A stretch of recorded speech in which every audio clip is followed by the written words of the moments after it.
ہم جو توحیدی دعوت لے کے اٹھے ہیں فاتح رہیں گے۔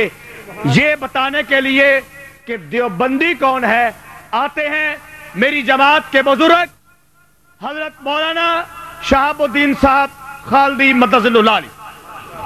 ماشاءاللہ توحیدی نعرہ برملا مسلک حق جمعیت شاہد طاہر و سنہ۔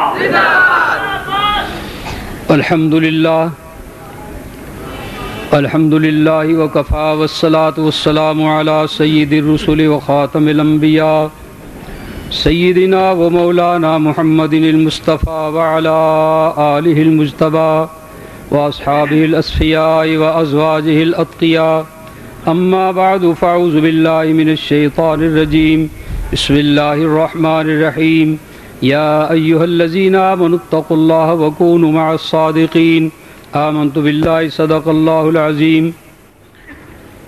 قابل صد احترام علماء کرام، معزز سامعین، قرآن کریم کی آیت کا ایک حصہ میں نے پڑھا ہے جس کا معنی ہے کہ ایمان والو اللہ سے ڈرو اور سچوں کے ساتھ رہو۔ جو سچ بولتے ہیں، جن کا مسلک سچ ہے، جن کا عقیدہ سچ ہے، ان کے ساتھ رہو، جھوٹوں کے ساتھ چھوڑ دو۔ دیوبندی کون ہے؟ کچھ لوگ ہیں جو اپنے آپ کو حیاتی کہتے ہیں، اگر اس کے ساتھ واو لگا لیے جائے۔ وہ ہمیں کہتے ہیں اشاعت التوحید و سنہ والوں کو کہ یہ دیوبندی نہیں۔ حقیقت یہ ہے کہ وہ خود دیوبندی نہیں۔ زیادہ تفصیل نہیں کرتا۔ دیوبندی یا تو وہ ہو سکتا ہے جس کی پیدائش دیوبند میں ہوئی ہو، ایسا تو ہم میں اور ان میں کوئی بھی نہیں ہے۔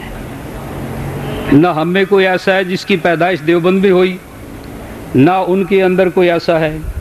دوسرے نمبر پر یہ ہے کہ دیوبند، دارالعلوم دیوبند جو دنیا میں سب سے بڑی یونیورسٹی ہے دینی علوم کی، اس میں کسی جماعت کی قدر ہو۔ دارالعلوم دیوبند میں جس جماعت کی قدر ہو وہ دیوبندی ہو سکتا ہے، اور جس کی قدر نہ ہو وہ دیوبندی نہیں ہو سکتا۔ آپ کو معلوم ہوگا کہ دارالعلوم دیوبند کو جب 100 سال ہو گئے تو 100 سالہ جشن منایا گیا۔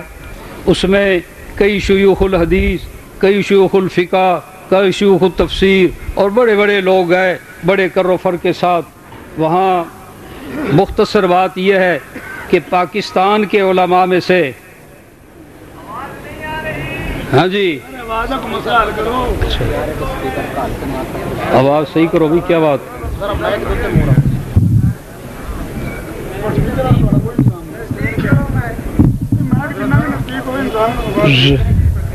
آواز صحیح نہیں جائے گی، چلو۔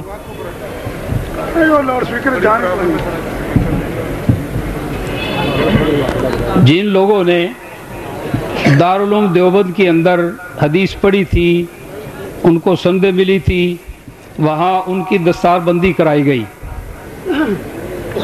جتنے حضرات بھی تھے، دستار بندی کے وقت سب کے ہاتھ میں پگڑی پکڑا دی گئی۔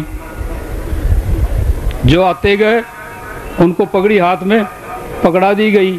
یہ جمعیت اشاعت التوحید و سنہ کو شرف حاصل ہے، نہیں دی گئی بلکہ کہا گیا کہ دفتر سے لے۔ جمعیت اشاعت التوحید و سنہ کے بزرگ شیخ الحدیث استاد العلماء حضرت علامہ مولانا قاضی شمس الدین صاحب رحمۃ اللہ علیہ، جب ان کا نمبر آیا تو ان کے سر پر پگڑی باندھی گئی،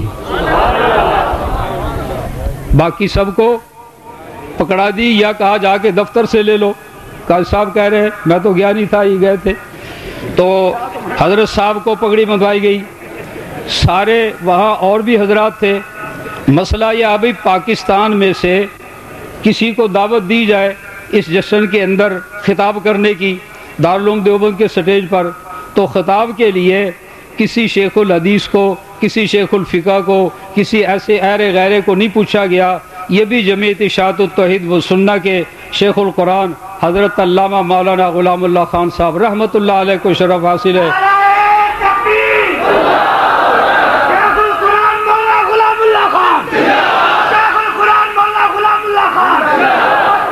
جمعیت اشاعت توحید و سنہ حضرت شیخ القرآن کو دعوت دی گئی ہے خطاب کے لیے، باقی کسی پاکستانی کو خطاب کے لیے دعوت نہیں دی گئی۔